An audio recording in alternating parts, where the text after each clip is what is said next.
Let me introduce to you Mr. Clay Drayton. Thank all of you for coming out, and I really appreciate it. Tammy, my wife of 38 years, thank you so much. This book actually, I didn't set out to write a book. I would wake up, it would be like 3:30 in the morning, and I couldn't go back to sleep, and then I just hear these thoughts in my mind. So I said, okay, and I began to put them on my phone. My phone is full of those thoughts, and every day, 3:30 in the morning, I'm going, this is not good, I need to get some more sleep. And it would continue, and then once it stopped, then I'd be able to go back to sleep. And this went on for weeks. And then when I look back at all of that, I said, wow, this is a book. Then we had to come up with a title. And you should have seen us, we had, and Marsha helped so much. And I mean, between Tammy and Marsha, we spent days and weeks. But we had all these pages printed out, and they were all over the living room floors, all over the place, as we're trying to organize this thing and figure out exactly what it is and what we're going to call it. And we came up with, in the beginning, it was going to be Fierce, Fearless, and Phenomenal. And so Tammy said, well, nobody wants to read something like that. Why don't you say failure? I don't want to put anything in my book about failure. She said, yes, but it'll catch someone's attention. I said, okay, if we do it, I'm going to do something to the word. So I made it slant. But then I thought about it. I said, what picture should it be? It should be the picture, I figured, of a lion. Because a lion is aggressive. Now watch this. No gazelle in his right mind will ever walk up on a lion and say, eat me. The only way that's going to happen is if the lion is asleep or not hungry. The reason many people don't achieve success is because they're either asleep or not hungry. Think about it. How many times have you heard about when a new product came out, someone said, oh, I thought about that maybe a year or two ago. Right. Anybody? Oh, yeah. Every place I go, everybody hears that. And I hope it wasn't you, because I asked them, what did you do? I went back to sleep. I didn't have any money. I didn't think I could achieve it. I couldn't go any further than that. Here's what happened with me. I woke up, and once again, it seems like God just wakes me up at 3:30 in the morning. I don't know about you. I woke up, and I saw this thing floating in the air, and I knew what it was. It was in a vision, in a dream. And instead of going back to sleep, I got up, and I went into the other room so I would wake up my wife, and I drew it out, and then I made it out of paper. And I looked at this thing, I said, wow, this will really work. Backstory, I'm a musician, wrote for Motown, she said, and I played bass for a long time, and guitar, and a lot of times the drummer would say, would you put your foot in front of my bass drum? Because it's sliding. And so I said, well, don't they have any hardware for these drums to keep them from sliding? They said, no, we have to use a rope or a chain, and sometimes you've seen a rug under a drummer's drums. And so God gave me the answer in a vision. I saw it, I said, that's the answer. So I called my friend, Dan Sheely, back in Portland, Oregon. And then what he did, he said, Clay, I'm a metal fabricator. I didn't know that. He said, send me the drawing and the specs, and I'll have it to you within a week. Within a week or 10 days, I had it in my hand. See, many times people will either, one, go back to sleep, or they'll say, well, I don't know what to do. Here's what you do. Number one, start where you are, use what you got, and do what you can. You see? First thing you do is you get up. That's a big step for many of us. You know, and when this idea came and I saw it, it was like almost in the winter. You know how at night it's cold and you're under covers and you're warm and you're married, so you cuddle up and you're feeling good, and I don't want to get up. But you don't allow anything to stop you, because God is saying, I'm giving you something. I'm giving you something. I'm giving you something. Listen, Microsoft didn't come to Bill Gates first. It probably went to many people around the world, and several of them didn't get up. Or many said, well, you know, I can't, I don't have any money, or I can't do this, I can't do that. And many people tell themselves no when God has already said yes. Okay. How many times have you said, I can't?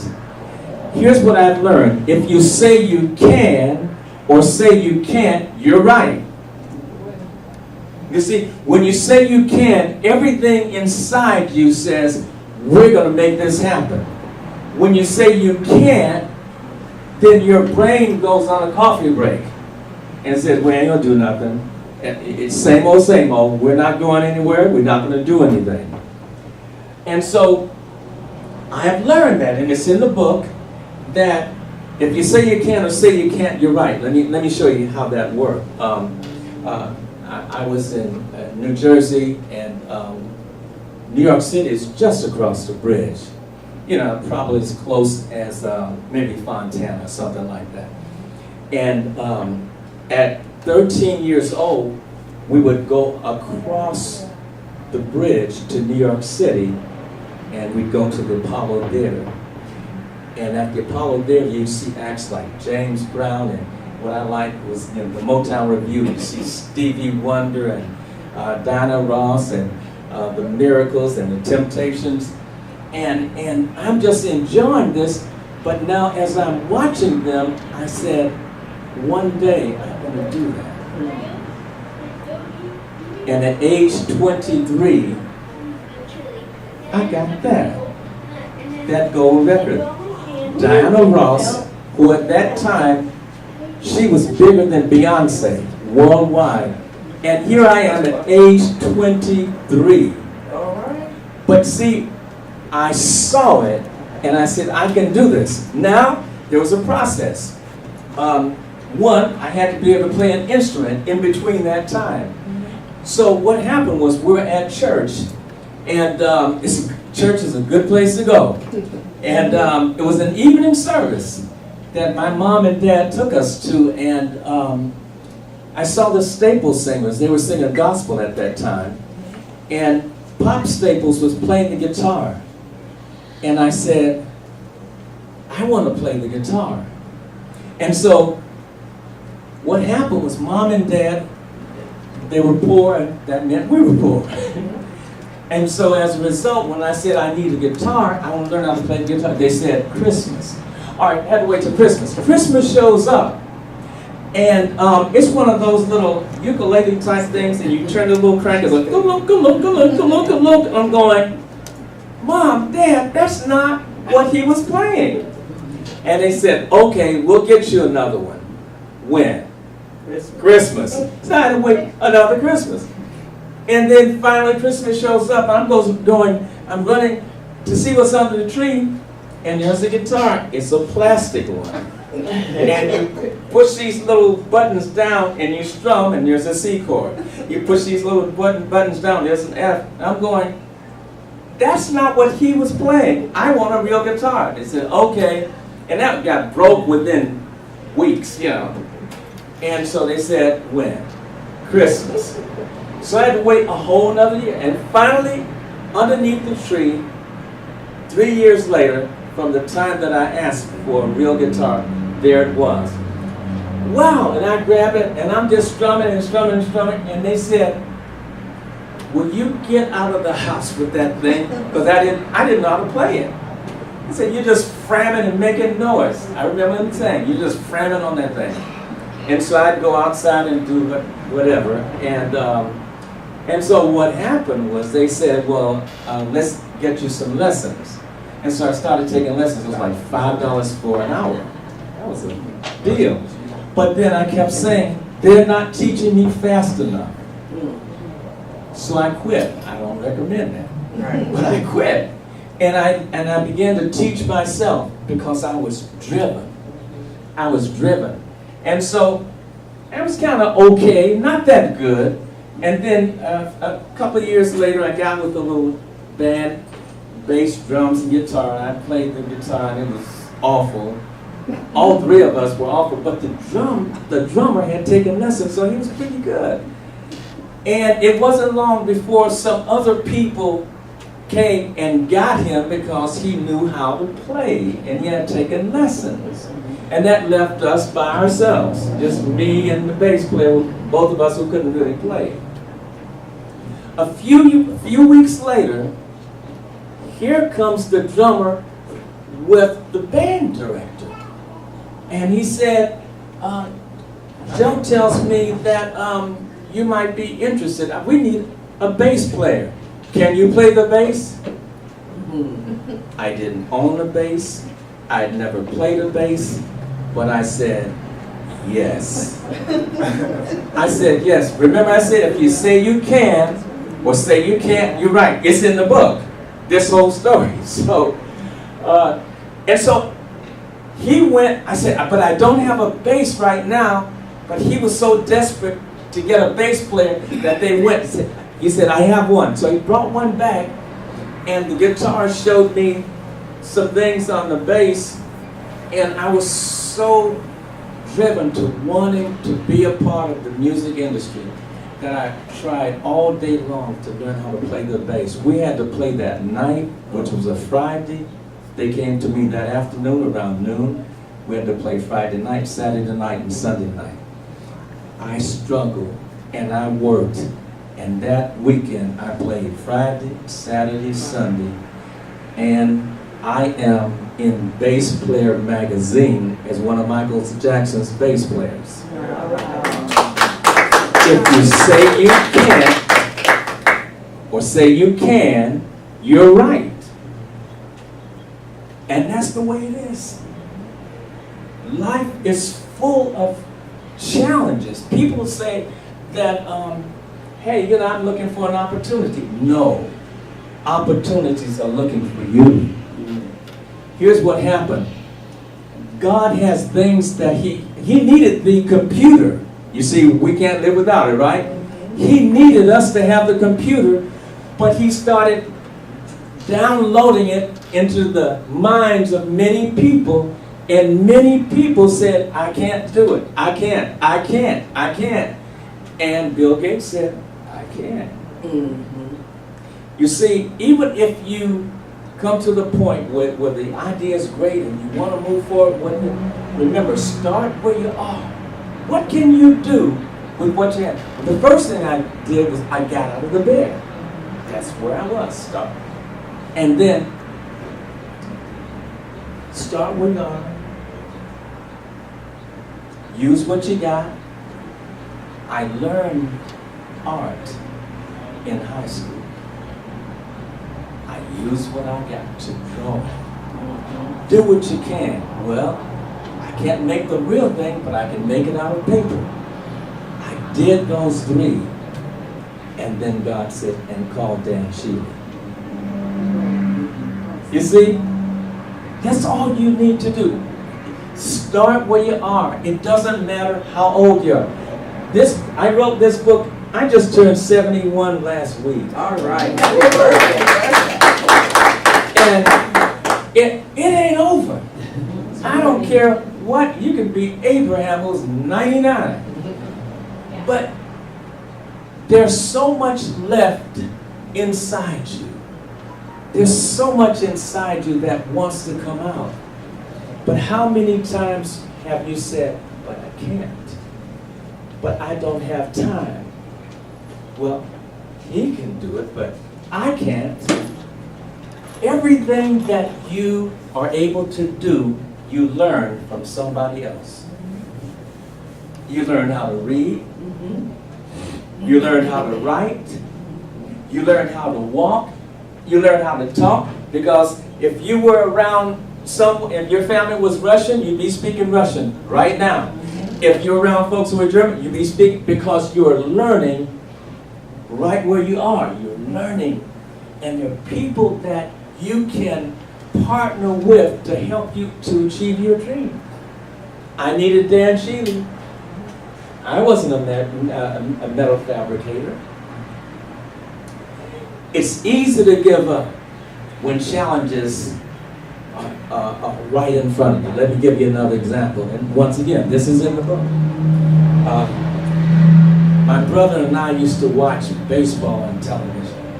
And we really loved watching it because we're in the East Coast, the New York Yankees. And all those players, and we're watching TV. TV then was black and white. And we just watched it. We were so excited. And then we heard about the Little League being in our area. And we're 12 years old. I was 12. My brother was 10. And so we tried out for the Little League. And we both made it on separate teams. But we made it on. And when I came up to bat, I just knew that I was going to be like the major league players. I'm going to be able to hit the ball out of the park. And so when I got up to bat in the Little League, for the first time ever, and they threw the ball, I went, umpire said, strike one. Threw the ball again. Strike two. Strike three. I couldn't believe it. I thought it would be easy to hit a ball and hit it out the park. What's wrong with this picture? I'm going, and so every time I would come up to bat, if the ball came up there, and they were just having fun with me because I was stupid and didn't know it. And the ball would come out that way, I would go like, and everybody on the team they hated me. The coach didn't want to put me up, but they had to rotate us. And it got really bad because I just couldn't hit the ball. And I couldn't wait for the season to be over. I was so excited to start, but when things started looking bad, I was saying, that's it. But I'm not a quitter. And so I told my brother, I said, we need to do something about this. So all that summer, while other kids were swimming, my brother was throwing balls and I was swinging. While other people were riding their bikes, we were playing. Hit the ball, because I didn't have a bike. And they were having fun, but we were out sweating. We were standing, the railroad tracks was right here, and it's a big wall. And I would stand here, and we got an old mop stick, and you know those about that big, right? And the little rubber balls, they were about this big, and they were pink. Remember those little pink rubber balls? And so he'd stand back there right where Marsha's sitting, and all summer long he would throw that little ball, and I'd try to hit it with that little stick. That little mop stick. All summer long, until I was finally able to hit it. Now, the season begins, and my team that I was on before dropped me. They said, we don't want you on our team. You're a joke. And you know, I was happy because I didn't want to be with them either. You don't want to hang around me, I don't want to hang around you. And so I was put on another team. It was called the Gordon.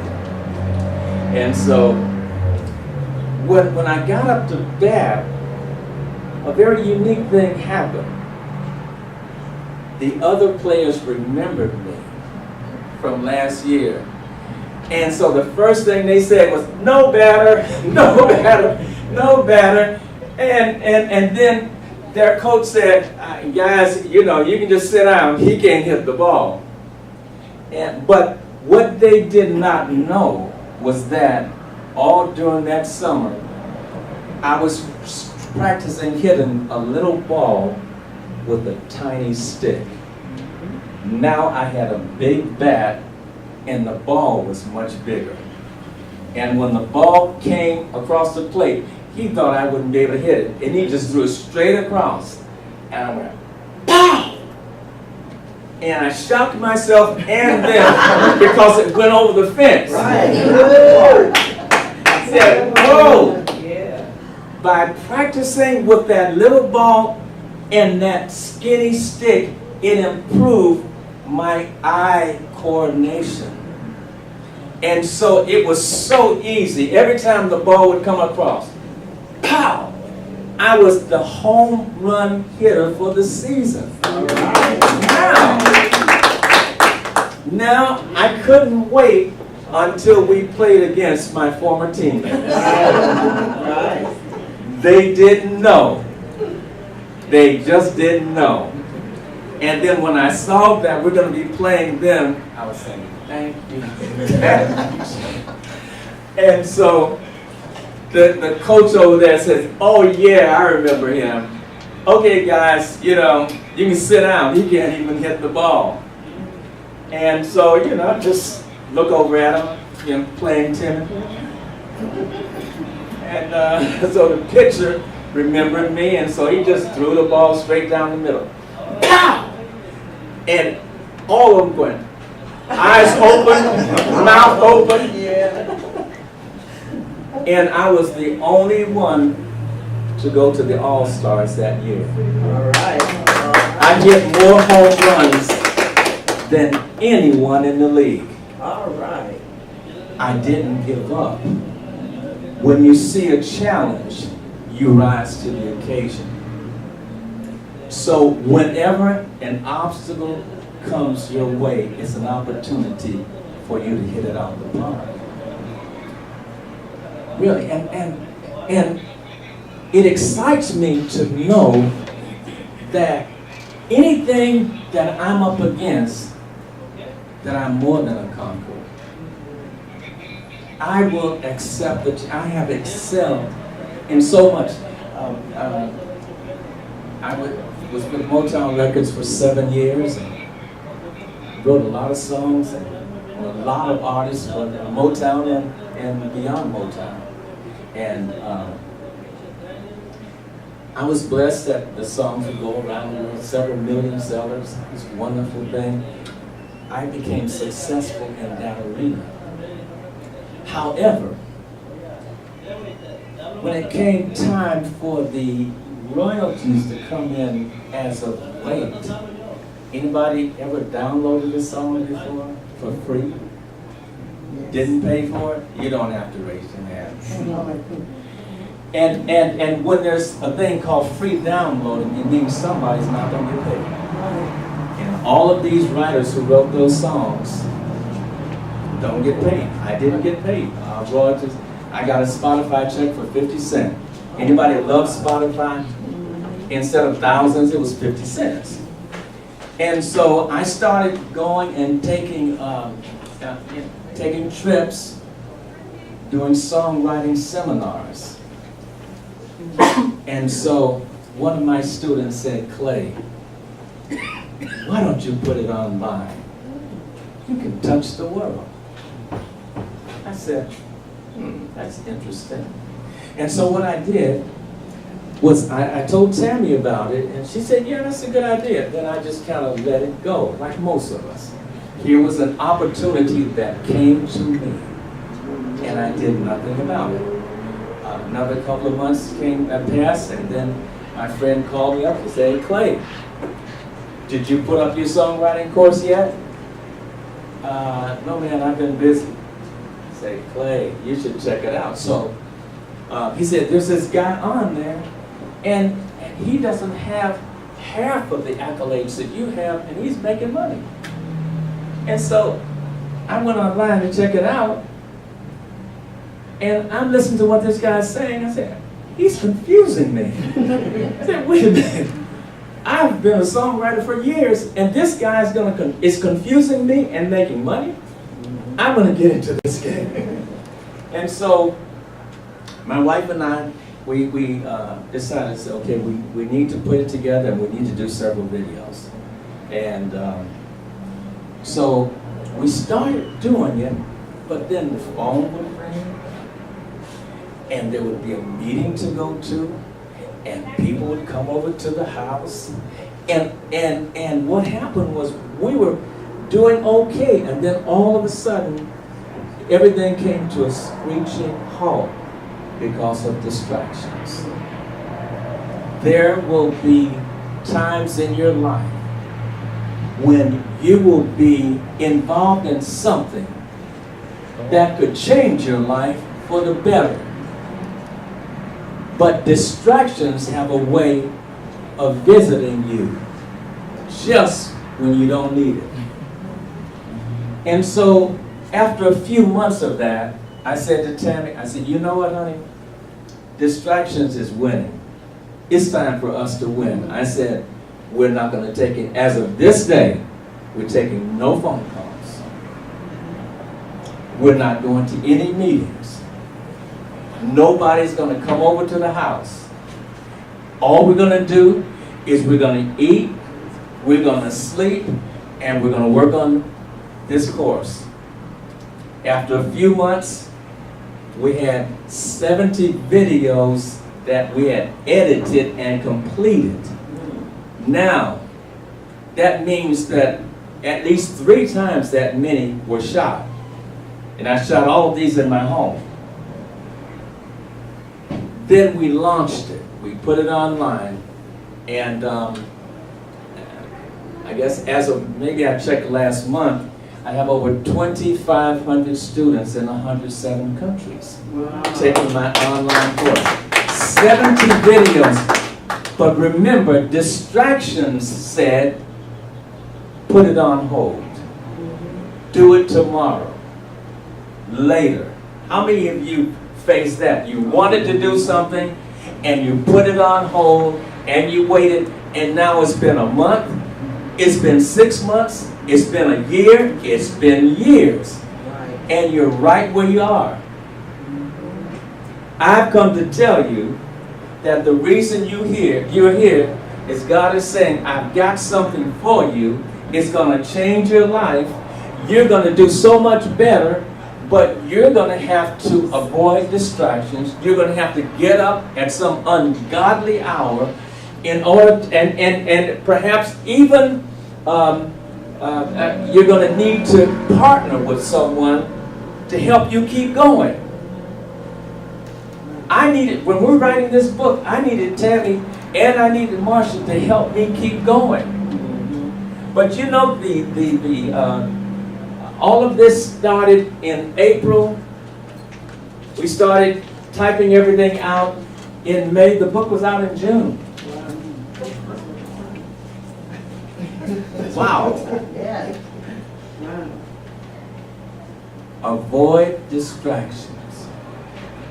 Avoid procrastination. Oh, that's a big one. And what if, when I was, they called me the strikeout king. What if I had just went on home and said, well, forget you, and forget y'all too, and just went on home? But because I was driven, I refused to be called a loser. That's what they call me, a loser. Please call me a loser. Because it gives me the opportunity to come back in a stronger way and in a better way. It is the fuel that'll keep me going. And so, anyone here tonight, if there is a vision or an idea or a concept in your mind, number one, start where you are. Write it out. Write the vision. What is it that you saw? What is it that you heard? What is it that you feel or felt? Write it down. And then keep it in a book or keep it on your phone. I got that. And just keep putting that information down. Keep adding to it. Keep adding to it. And then look at it from the perspective of saying, I can do this. I can do this. I can do this. When he said, can you play the bass? What did I say? Yes. Yes. Never had one in my life. I was, we have a few months, got one more. I was going to say something else, but you'll have to get the book to get that one. How did I end up being at Motown Records? I was living in New Jersey. You would really want to know. That is an amazing story. That is an amazing story. So I have a question. Anybody have some thoughts or something? You say, well, Clay, I have an idea, or Clay, what should I do about this? Or anybody have a question? This is the Q&A time. Everybody's good? I love this. I'm that good. He answered all their questions already. Okay. I'm so glad every one of you came. I hope and trust that you will get the book. Don't just get it, read it. And I promise you, you will be motivated like you never have been before. The lion. The only way you won't achieve success when an opportunity comes is either you're going to be asleep or you're just not hungry enough. I was hungry to win. I was hungry to play the bass. I was hungry. I was hungry. And what I'm going to say to you tonight, I never want you to forget, stay hungry. Stay hungry.